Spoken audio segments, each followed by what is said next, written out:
नमस्कार.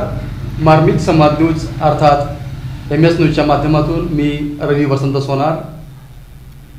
मार्मिक समाजच्या मार्मिक कट्ट्यावर आज आपण पंढरपूरचे पत्रकार श्री यशवंत कुंभार यांच्याशी संवाद साधणार आहोत. नमस्कार. नमस्कार.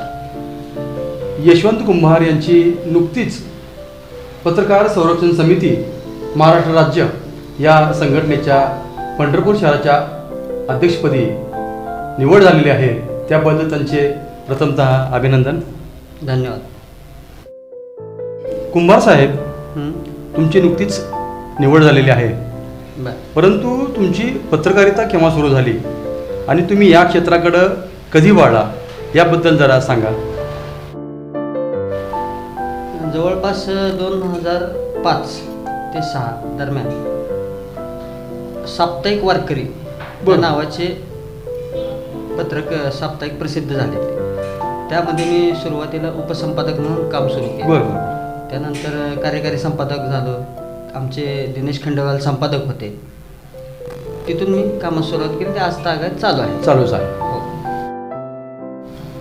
आता तुमची ज्या संघटनेमध्ये शहराध्यक्षपदी निवड झालेली आहे, मग त्या संघटनेचं जे काम आहे किंवा जो तुमचा संघटनेच्या माध्यमातून पुढचा संकल्प आहे तो जरा आमच्या दर्शकांना सांगा.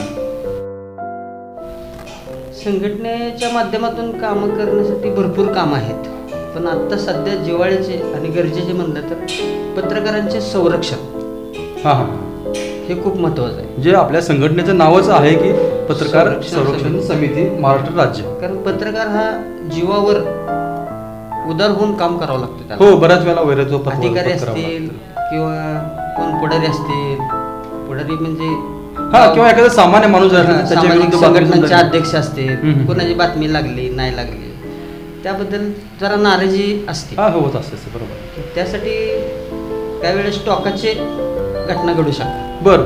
त्यासाठी त्यांचे संरक्षण होणं गरजेचं आहे. म्हणजे तुम्ही या संघटनेच्या माध्यमातून, म्हणजे तुमच्या संघटनेचं नावच आहे की पत्रकार संरक्षण समिती महाराष्ट्र राज्य, मग त्या माध्यमातून तुम्ही पत्रकारांचं संरक्षण करण्याचा एक तुमचा एक मूळ हेतू आहे. होय, मूळ उद्देश तुमचा संघटनेचा तो आहे. हो, बरोबर. आता तुमची पंढरपूर शहराच्या अध्यक्षपदी नेमणूक झालेली आहे. आता एक तुम्हाला एक संधी आहे. मी या संधीच्या निमित्तानं पंढरपूर शहरातील प्रश्न किंवा विद्यार्थ्यांचे प्रश्न, नागरिकांचे प्रश्न, महिलांचे प्रश्न याविषयी तुम्हाला प्रामुख्याने कोणते प्रश्न मांडायचे आहेत या वर्षभरामध्ये संघटनेच्या माध्यमातून? म्हणजे त्यांचे कशाबाबत प्रश्न विचारतात? आता विद्यार्थिनीची छेडछाड होते, त्याच्यानंतर विद्यार्थ्यांना बसची व्यवस्था नसते, किंवा नागरिकांचं म्हणाल तर की वाहतुकीची समस्या गंभीर आहे, रस्त्यावर कुठं दुभाजक नाहीत, कुठं ब्रेकर नाहीत, म्हणजे ह्या गोष्टी ज्या आहेत याविषयी तुम्हाला असं म्हणजे काय, म्हणजे एक गोष्ट म्हणजे पोलीस आणि नगरपालिका प्रशासन यांच्याशी आम्ही संपर्क करून जे काय अडचणी असतील ते आम्ही त्यांना बोलतो. ते मार्ग काढतातच. जर नाही काढले तर मग शेवट आम्हाला बातमी आधार घ्यावा लागतो आणि मग त्याच्यावर आवाज उठवावा लागतो. म्हणजे शाळा कॉलेजच्या मुलींच्या संरक्षण त्यासाठी दामिनी पथक आहे, त्यांना आम्ही संपर्क करतो. बाबा इथे छेडछाड चालू आहे, इथे गर्दी असते मुलांची. आता बऱ्याच चौकामध्ये वाहनांची गर्दी असते, वाहतुकीला अडथळा होतो. मग काही त्याच्यामध्ये ज्येष्ठ लोक असतात ड्रायव्हिंग करणारे, त्यांना त्रास होतो. त्यासाठी पण म्हणजे वाहतुकीच्या समस्येविषयी तुम्ही काय, म्हणजे कुणाला भेटून काय करणार असं? पोलिसांशी संपर्क करून वाहतूक शाखेला आम्ही ते त्यांच्या कानावर घालतो. ते सहकार्य करतातच. चुकून जरी नाही झालं तर मग शेवटी बातमीचा आधार घ्यावा लागतो. पंढरपूरला मुळात कामाचा ताण जास्त आहे. हो, बरोबर. त्याच्यामुळे ते तीर्थक्षेत्र आहे ना पंढरपूर. रोज एक 60-70 हजार लोकांचं येज आहे. येणं जाणं चालूच असतं आणि त्यामुळे ती गंभीरच प्रश्न आहे. त्यातून मार्ग निघतो पोलिसांकडून. कुंभार साहेब, हे झालं जनतेच्या प्रश्नाविषयी, परंतु जनतेचे प्रश्न मांडता पत्रकारांचे पण काही प्रश्न असतात. होय. मग त्या प्रश्नांच्या विषयी तुम्ही काय अभ्यास केला आहे का? आणि त्याचा अभ्यास जर केला असेल तर त्याच्याविषयी तुम्ही काय दात कुठं असं मारणार आहात का? आपलं पंढरपूरमध्ये म्हणलं तर पहिल्यांदा पत्रकार लोकांसाठी स्वतःचं हक्काचं घर यासाठी आहेत प्रयत्नशील. सगळे संघ प्रयत्नशील आहेत. सर्व संघ सर्व संघच प्रयत्नशील आहेत. ते सगळ्यात महत्त्वाची गोष्ट आहे. दुसरी गोष्ट पत्रकारांच्या मुलांचं नाही, सगळे संघ प्रयत्नशील आहेत, परंतु तुम्ही स्थानिक आमदार, खासदार किंवा आपले मुख्यमंत्री, उपमुख्यमंत्री यांच्याशी कोणाशी संपर्क साधणार तुमच्या डोक्यात आहे का असं? आजी माझे आमदार अवताडे साहेब असतील किंवा परिचारक साहेब असतील, आपले खासदार ह्यांच्याशी संपर्क करून चालूच आहे आमचा. आणि मुख्यमंत्री, उपमुख्यमंत्री त्यांच्याशी काय संपर्क चालू आहे? त्यांच्याशी आमची वरिष्ठ जी संघटना आहे महाराष्ट्र राज्याचे, विनोद पात्रे म्हणून ते संस्थापक अध्यक्ष आहेत. सोलापूर जिल्ह्याचे चांदणे म्हणून आहेत बरं जिल्हाध्यक्ष, आणि पश्चिम महाराष्ट्र अध्यक्ष आमचे भगवानराव वानखेडे. ते स्वतः सतत प्रयत्नशील आहेत आमच्या संघटनेमध्ये. आता तुम्ही तुमच्या पदाधिकाऱ्यांचे सांगितलं नावं, मग ह्या पदाधिकाऱ्यांचं तुम्हाला काम करताना सहकार्य कसं असतं? अर्थात असणारच. म्हणजे तुमचं म्हणजे एकमेकांशी संवाद कसा असतो? मीटिंग असते किंवा काय असतं असं काय? हां, मीटिंग असते. बरं. किंवा संपर्क सोशल मीडियावर असतो. आमचा ग्रुप आहे, त्याच्या माध्यमातून एकमेकांच्या काय अडचणी असतील ते आमचे संस्थापक अध्यक्ष असतील, जिल्हाध्यक्ष असतील, पश्चिम महाराष्ट्र अध्यक्ष असतील, त्याचा निपटारा करतात. तुमच्या विचारांची देवाणघेवाण करण्यासाठी किंवा एखादा प्रश्न तुम्हाला पडला असेल तर ते मांडण्यासाठी मीटिंग असं काही केव्हा असते? असं मीटिंग असते महिन्यातून एकदा असते. महिन्यातून म्हणजे स्थानिक लेवलला असते का कुठं बाहेरवर असते असं काय? इथं शहरची स्थानिक लेवलला असते. आता आमचे 8 तारखेला येणाऱ्या 8 तारखेला म्हणजे पत्रकार दिन 6 तारखेला आहे, त्यानंतर 2 दिवसांनी टेंभुर्णी येथे जिल्हास्तरीय आमच्या संघाचा एक सत्कार समारंभ आणि काय बाबा संवाद करायचा, त्यानिमित्त बाबा एकमेकांचे विचार जाणून घ्यायचे की त्यासाठी आम्ही बैठकीचा मोठा कार्यक्रम आहे तो. बरोबर, तो नियोजित केलेला आहे. जिल्ह्यातून सगळे येणार त्याच्यामध्ये. तुम्हाला वेळ मिळाला तर तुम्ही सुद्धा येऊ शकता. बरं बरं बरं बरं. आता कुंभार साहेब, पंढरपूर हे महाराष्ट्रामध्ये खूप प्रसिद्ध असं गाव आहे. या गावामध्ये पुढाऱ्यांची रेलचेल असते. उदाहरणार्थ द्यायचं झालं तर आषाढी वारी, कार्तिक वारी आणि इतरही वेळेस खूप गर्दी असते. वेगवेगळे मंत्री, प्रशासकीय अधिकारी, मोठमोठे उद्योगपती, वेगवेगळ्या संघटनांचे पदाधिकारी हे सर्वांचे येणं जाणं चालू असतं. होय, बरोबर. मग त्यावेळेस बातमी मिळवताना इथले काही आध्यात्मिक क्षेत्रातील व्यक्तिमत्व असतील किंवा राजकीय क्षेत्रातील व्यक्तिमत्व असतील, सामाजिक संघटनाचे पदाधिकारी असतील, व्यापारी, उद्योजक किंवा शाळा, कॉलेजेस यांच्याकडून तुम्हाला बातमीसाठी कसं सहकार्य मिळत असतं? सहकार्य असतेच. आम्हाला माहिती कार्यालयातून VIP साठी पासेस वगैरे दिले जातात. ज्यांची नोंदणी आहेत त्यांना पासेस वगैरे दिले जातात माहिती कार्य. त्यामुळे आम्हाला VIP एकादशी मुख्यमंत्री येतात, कार्तिक वारीला उपमुख्यमंत्री येतात, त्याचे पण आम्हाला पासेस होते. त्यामुळे आम्हाला सहकार्य मिळतात. सहकार्य मिळत जातं आणि मग तुम्हाला ती बातमी कव्हर करणं सोपं जातं. आता आपला मगाशी विषय झाला की पंढरपूरला रेलचेल खूप असते. दर 8-10 दिवसाला कोणीतरी VIP असतात, म्हणजे मंत्री असतात, केंद्रीय मंत्री येतात, सचिव येतात किंवा अजून कोणी प्रशासकीय अधिकारी, वेगवेगळ्या संघटनाचे आपल्याकडं मेळावे असतात, मोर्चे असतात, आंदोलन होतात आणि एकंदरीतच पंढरपूर हे मध्यवर्ती आहे. मग तुमच्या कामाची धावपळ खूप चालू असते. मग ही सर्व धावपळ करताना कधी वेळेचं बंधन नसतं. कधी सकाळी, कधी संध्याकाळी, कधी दुपारी, कधी रात्री उशिरापर्यंत तुम्हाला थांबावं लागतं. मग ह्या दरम्यान तुमचं थोडंसं कुटुंबाकडं दुर्लक्ष होतं. बरं. मग तो ताळमेळ तुम्ही कसं काय हे करता?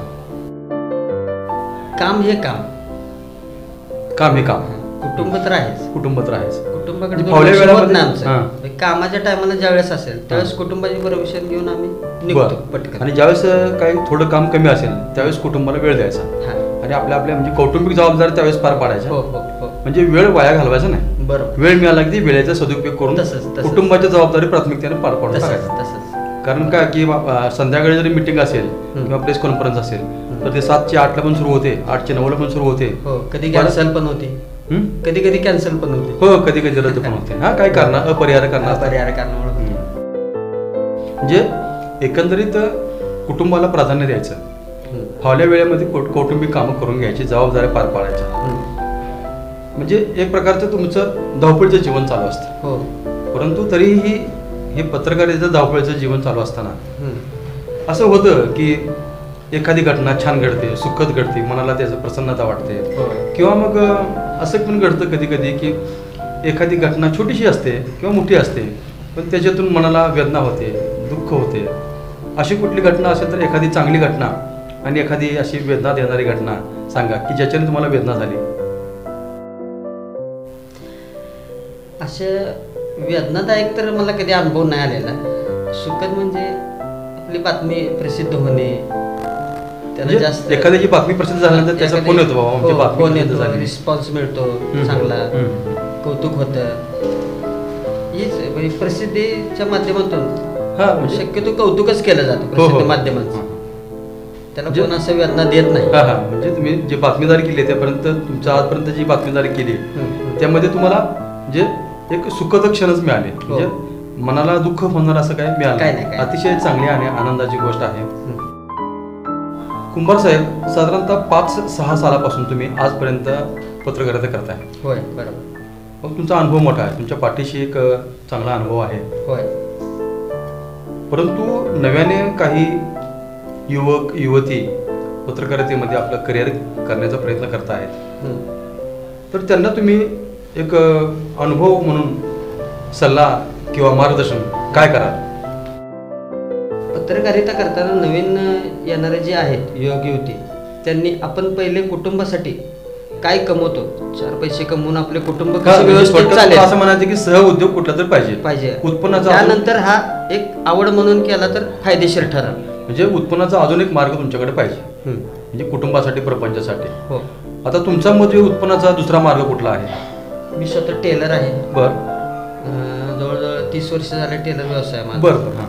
परत भक्त निवास चालवतो मी. बर बर. कुठे? त्यातून भक्ती मार्गाला आहे. भक्ती मार्गाला. बरं बरं.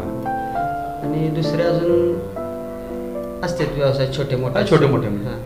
ते करतो सगळे. म्हणजे उत्पन्नाच्या 2-3 बाबी तुमच्या आहेत, त्यामुळे मी यात टिकू शकलो. आणि पत्रकारितेमधून जेवढं मानधन मिळेल तेवढं त्याच्यावर तुम्ही समाधानी आहात. हो, समाधानी. आणि जेवढ्या जाहिराती मिळतील त्याचं जे काय मिळेल ते त्याच्यावर. कसं ही पत्रकारिता म्हणजे थोडक्यात युट्यूब वेब पोर्टल ह्यामुळे एक मृगजळ वाटतं युवकांना. बरं. पण ते जोशामध्ये विसरतात की आपल्या कुटुंबासाठी आपण काहीतरी केलं पाहिजे. हो हो, अगदी बरोबर. हे विसरलं जाते आणि त्याच्या पाठीमागे धावतात. नाही, कुटुंब ही आपली प्राथमिक जबाबदारी आहे. प्राथमिक जबाबदारी. तुमचा छंद असेल, व्यवसाय असेल तर सांभाळताना कुटुंब हे आपण जोपासलं पाहिजे, जपलं पाहिजे, त्याच्या जबाबदारी आपण पेलल्याच पाहिजे. करेक्ट. अतिशय चांगलं. म्हणजे 2-3 उद्योग तुम्ही सांभाळून हे करताय म्हणजे खूप चांगली गोष्ट आहे.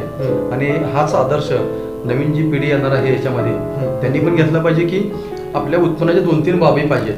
म्हणजे पत्रकारितेमधून आपल्याला जे मानधन मिळेल ते मानधन दरवेळेला असं तेवढंच असेल असं काय नाही. कधी जास्त असेल मिळतं पण कधी नाही पण मिळत असं पण होतं ना. म्हणजे विशेषतः आता युट्यूब सारख्या प्लॅटफॉर्मवरती किंवा वेब पोर्टलच्या प्लॅटफॉर्मवरती तुमचं मानधन दरवेळेला फिक्स नसतं. कधी समजा 100 रुपये मिळतील, कधी 500 मिळतील, कधी 1000 मिळतील. त्याच्यामुळं की दुसरा हा पर्यायी एक उत्पन्नाचा मार्ग तुमच्याकडे पाहिजेच. अतिशय छान तुम्ही सल्ला म्हणजे युवकांना दिलात. तर मार्मिक संवाद न्यूजच्या मार्मिक कट्ट्यावर हे होते पत्रकार यशवंत कुंभार.